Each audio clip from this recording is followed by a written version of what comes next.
19 বার বিসমিল্লাহ বললে কি হয় জানলে আপনি অবাক হয়ে যাবেন। বিসমিল্লাহ মানে আল্লাহর নামে আমি শুরু করছি। পবিত্র কোরআনুল কারীমের ভিতরে সর্বপ্রথম কিন্তু আল্লাহ তাআলা বিসমিল্লাহির রহমানির রহিম দিয়ে শুরু করেছেন, ঠিক কি না? বিসমিল্লাহির রহমানির রহিমের ভিতরে অনেক ফজিলত রয়েছে। 19 বার পড়লে এর গুরুত্বপূর্ণ একটি ফজিলত রয়েছে। ওমর রাদিয়াল্লাহু তাআলা আনহুর যুগে রোম সম্রাট একবার ওমর রাদিয়াল্লাহু তাআলা আনহুর কাছে এসে হাজির হলেন। বললেন, ইয়া আমিরুল মুমিনিন খলিফাতুল মুসলিমিন, আমার মাথায় প্রচন্ড ব্যথা।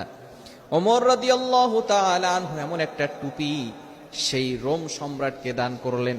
সেই টুপিটা যখন মাথায় দেয় সাথে সাথে মাথার ব্যথা ভালো হয়ে যায়। সুবহানাল্লাহ, বাসায় গিয়ে সাথে সাথে মাথার ব্যথা কি হয়ে যায়? ভালো হয়ে যায়।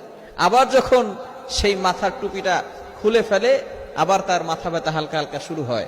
এবার সকলে অবাক হয়ে গেল সেই টুপির ভিতরে কি আছে। ওমর ইবনুল খাত্তাব রাদিয়াল্লাহু তাআলা আনহু টুপির ভিতরে